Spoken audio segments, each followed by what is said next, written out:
Good morning, everybody. This is another edition of the Passball Show brought to you by JohnPielli.com, by St. Aloysius Church and School in Jackson, New Jersey, by Two Ways, One Passion Food Truck, located in Scranton, Pennsylvania. Happy Thanksgiving to everybody.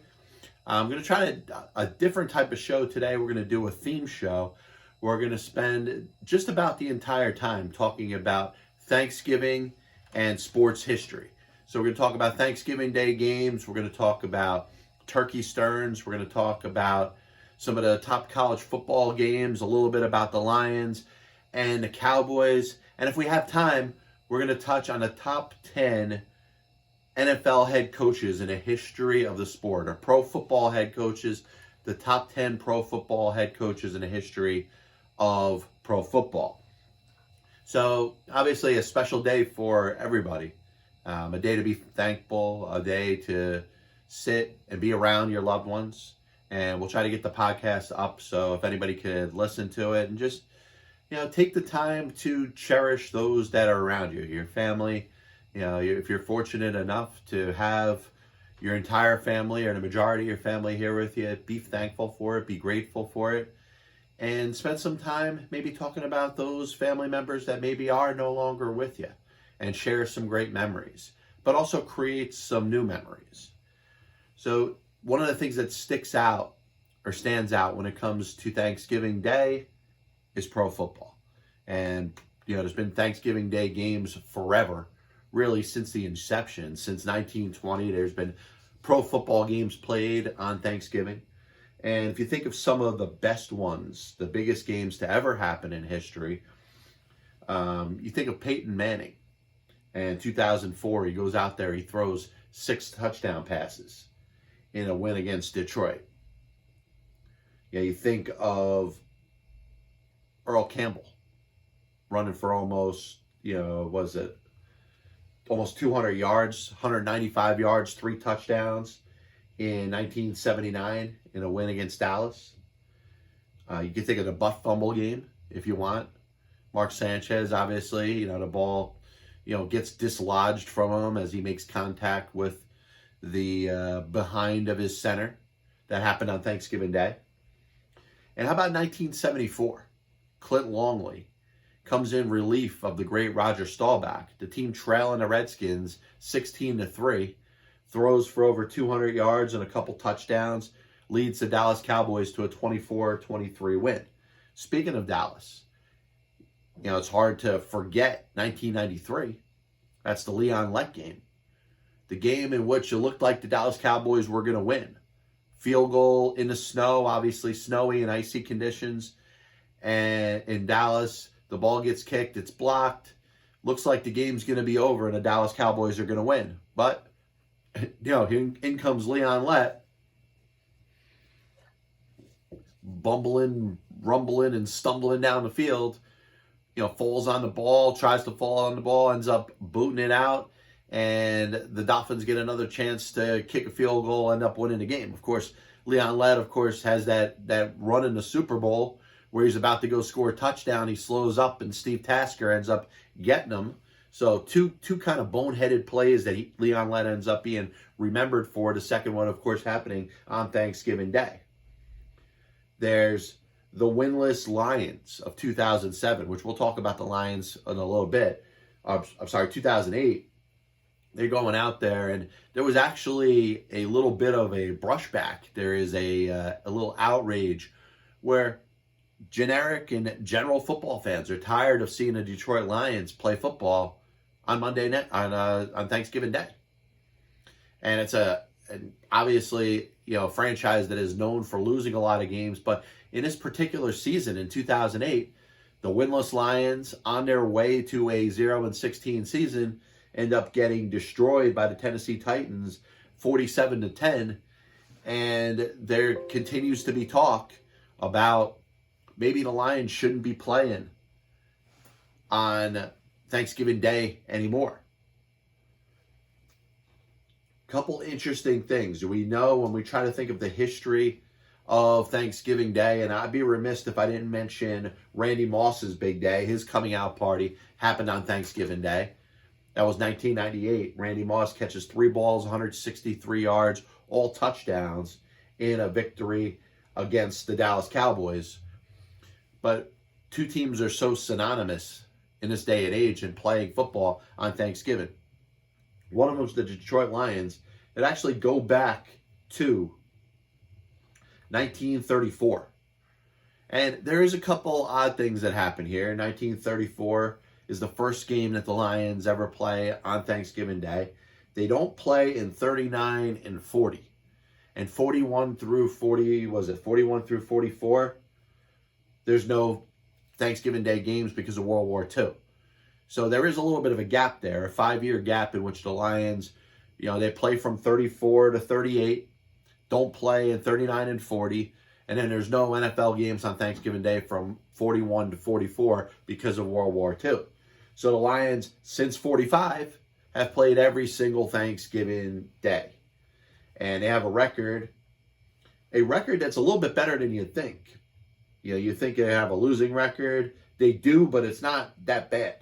They've won 37 games. They've lost 41 games and tied 2 times. So that's not bad. We think of the Lions being pretty much the doormats of the National Football League. And, you look at a year this year where they have some talent. Matthew Stafford's been a good quarterback, but, they seem to have not gotten anything going in the last decade or so. This is a team known for Barry Sanders. And Barry Sanders in 1997 went to town, a great game, 167 yards, 3 touchdowns and a win against the Chicago Bears. But you think of the Detroit Lions, and unfortunately, you think of them as really the all-time lovable losers in the National Football League. But we see them every Thanksgiving. I mean, if you are at any social gathering with your family, with your friends, celebrating Thanksgiving, there's going to be a Lions football game played at some point on somebody's television. And obviously, the 82 games that they played, they're going to play their 83rd today. And it's a tradition. You think about turkey, you think about pumpkin pie, and then there's Detroit Lions football. And then, of course, the other team that has played a considerable amount of time consecutively when it comes to Thanksgiving Day, that's the Dallas Cowboys, who will be playing in their 51st consecutive Thanksgiving Day game today. And the Cowboys have been a little more successful on Thanksgiving Day than the Detroit Lions, 31-20-1. I'm sorry, 50. They'll be playing for the 53rd time. I stand corrected. I said 51 before. But in the first 52 games that they've played consecutively on Thanksgiving Day games, they've won 31, lost 20, and tied 1 time. But you think of Thanksgiving, and there's turkey, there's pumpkin pie, and then there's football. But it's just amazing to see that consecutively you've had the Lions who really, for the exception of a 5-year stretch between 1939 and 1944, obviously 41-44, no games because of World War II. The Lions have played on Thanksgiving Day. Same thing you could say about the Dallas Cowboys. So another thing I wanted to bring up today was a couple of the different college football games that we've seen on Thanksgiving Day. And you don't see as many college football games on a Thanksgiving Day anymore. Every now and then there'll be a game, see a certain matchup, a team versus a team, but it used to be a bigger thing. But I'll point out a couple of the most significant college football games played on Thanksgiving Day. And the first one, obviously, is 1971. You got Nebraska, Oklahoma. Really, one of the best college football games ever played. Johnny Rodgers, the kickoff return after Oklahoma scored on their first drive. He ends up tying the game with a kickoff return touchdown. And it's literally a back-and-forth game. Great players there, really good college football players, including 4 players that are now in the College Football Hall of Fame. And it ends up 35-31. Nebraska ends up winning a touchdown. Jeff Kinney scores a touchdown with 1:38 to go in the game. And it really goes down to one of the best college football games ever played. In my opinion, I think of 2 games that stand out to me. The Cal-Stanford game where the kickoff gets returned for a touchdown with the band on the field. And then Doug Flutie's pass for Boston College. The Hail Mary ends up being caught in the end zone. those are really the two games that stand out to me when it comes to college football. I'm wondering, hey, you want to throw yours my way? Go for it.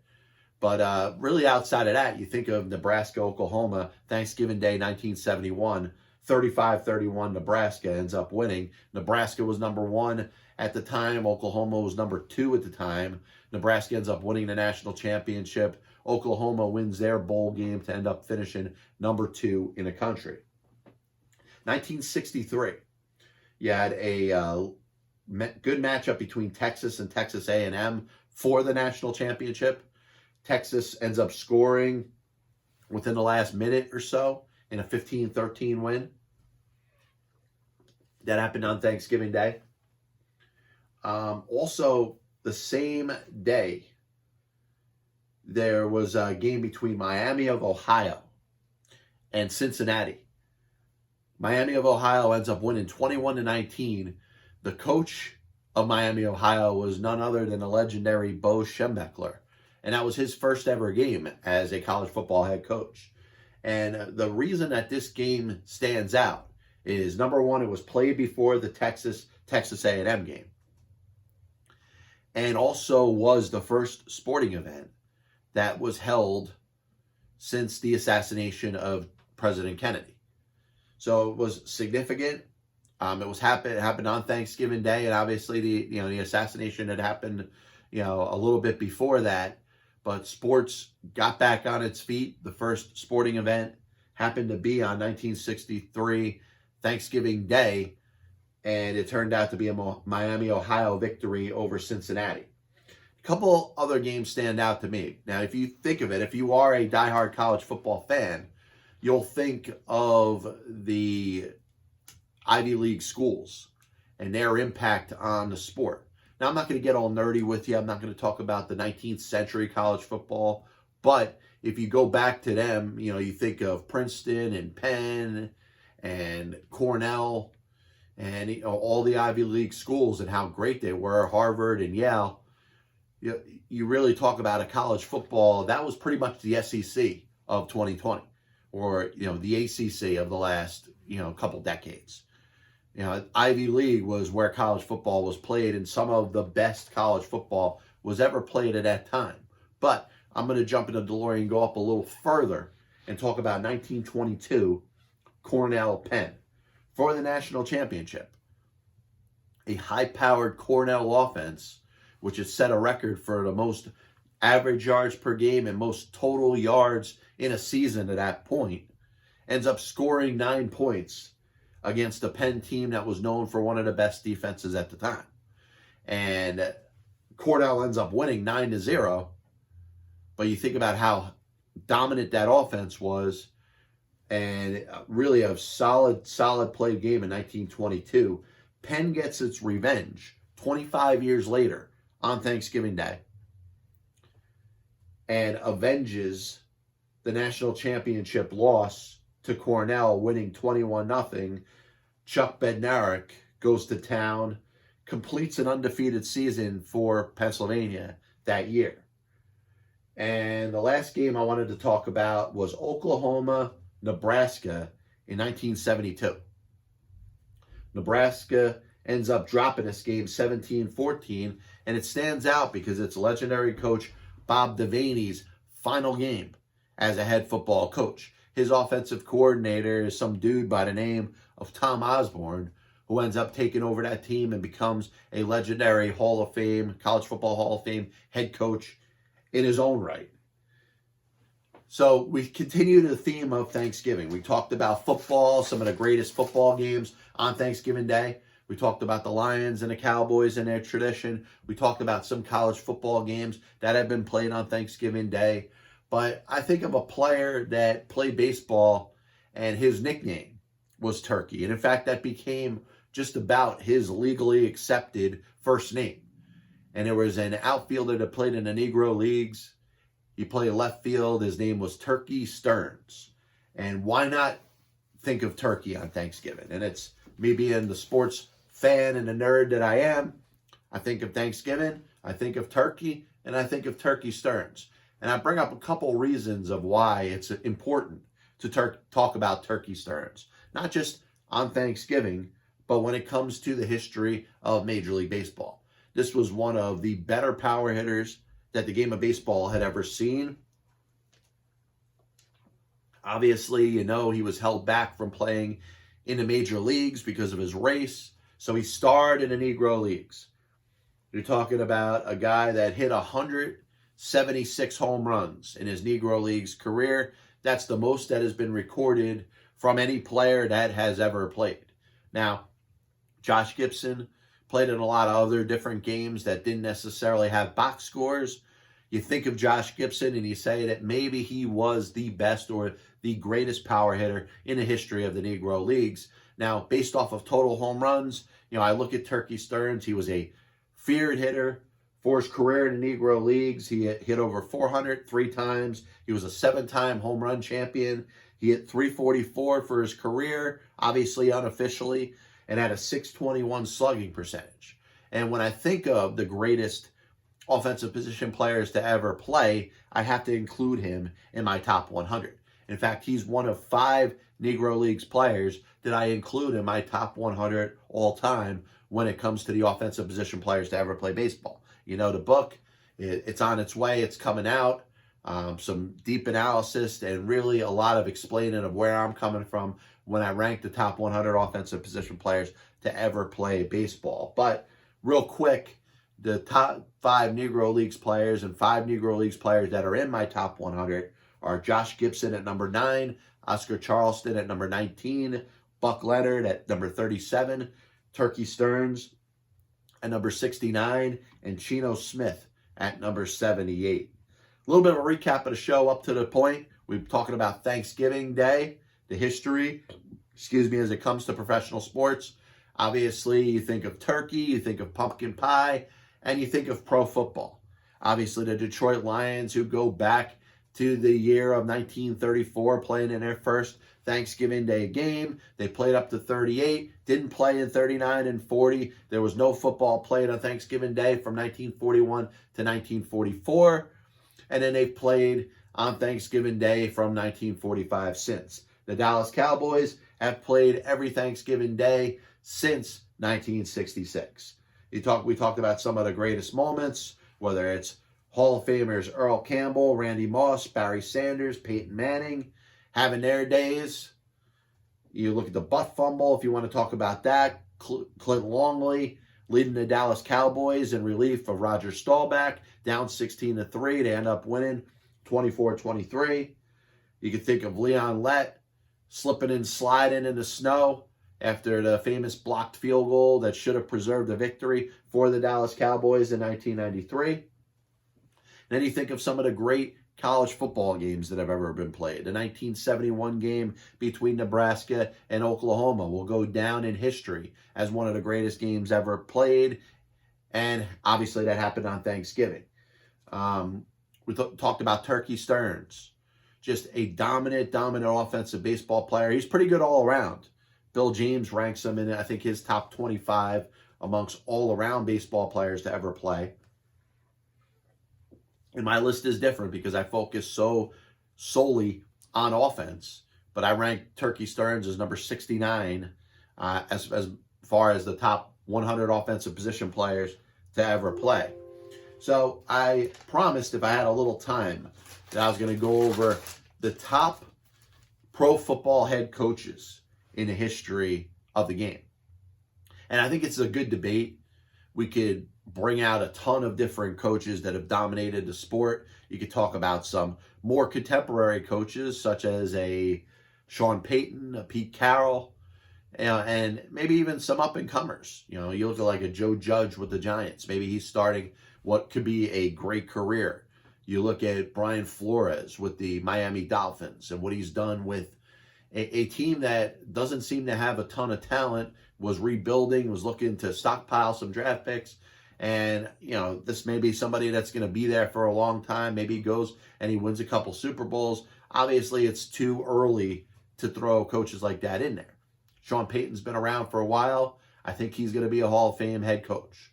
You look at some of the other great coaches in the league. Obviously, there's one coach that's coaching right now that has probably done more than any other head football coach in the history of the National Football League. So it's impossible to put a top 10 list together of the best head coaches in the National Football League history and not put Bill Belichick number one. Bill Belichick by himself has appeared in more Super Bowls as a head coach than any team in the history of the National Football League. His 6 wins, and you say, hey, he's tied with Tom Brady. Him and Tom Brady did it all together. That's great. But we're talking about coaches here. What other coach has gone out there and won 6 Super Bowls? So it's hard to beat what Bill Belichick has done. When I go to number 2, I think it's somebody that was just so dominant during the time that he coached. And he died a little bit early, prematurely. We don't know what would have been if he had a chance to run that Washington Redskins team for more than a year or so that he was there. But Vince Lombardi, the Green Bay Packers, winning NFL championships. Of course, they started a Super Bowl. Lombardi won the first 2 Super Bowls as the head football coach of the Green Bay Packers. And you talk about somebody that just never seemed to lose. I think his playoff record was something like 9-1. This was a coach that was just known as a legend, prepared his football players to play. They expected greatness, and they went out there and they executed. He didn't always have the greatest players. He had some very good players, but he raised the play of those that were on that football field and is considered, by many eyes, the greatest football coach in the history of the sport. I put him number 2 behind Bill Belichick. Paul Brown. You think of the Cleveland Browns. You think of Jim Brown. And maybe you could have a ranking. What is better, the Cleveland Browns, Jim Brown, or Paul Brown? Because Paul Brown, as a head football coach, did nothing but win. He won a total of 7 championships, including the 4 AAFC championships from 1946 to 1949. The Browns, in the 4 years of that league, won the championship every year. And he won some other NFL championships. We think of the Cleveland Browns kind of in the same category as the Detroit Lions. Lovable losers. They haven't looked very good since they lost their franchise to Baltimore, and they came back. They were given an expansion team. Obviously, the history of those 2 franchises are now combined, and the Baltimore Ravens exist independently as the Baltimore Ravens. But, you haven't seen, greatness from the Cleveland Browns. But if you want to know about greatness with the Cleveland Browns, there was a head coach they had by the name of Paul Brown. There's Paul Brown Stadium. He's a Pro Football Hall of Famer, one of the greatest coaches the game has ever seen. George Halas. And I just think for longevity, I think you have to put this guy up near the top. And George Halas was coached as early as the 1920s with the Chicago Bears. They had a couple other different names. And he lasted all the way into, I believe, 1970. And I'm going to look just to be 100% sure. I don't want to miss out on this, but George Halas was the pro football head coach of the Chicago Bears for a long, long time. And he ended up coaching all the way through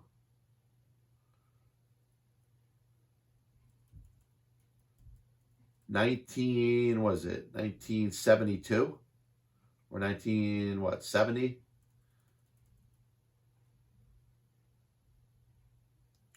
He even played, believe it or not, as in the major leagues. A lot of people don't know that. He ended up playing in the major leagues. He got in a couple games for the New York Yankees in 1919, but coached from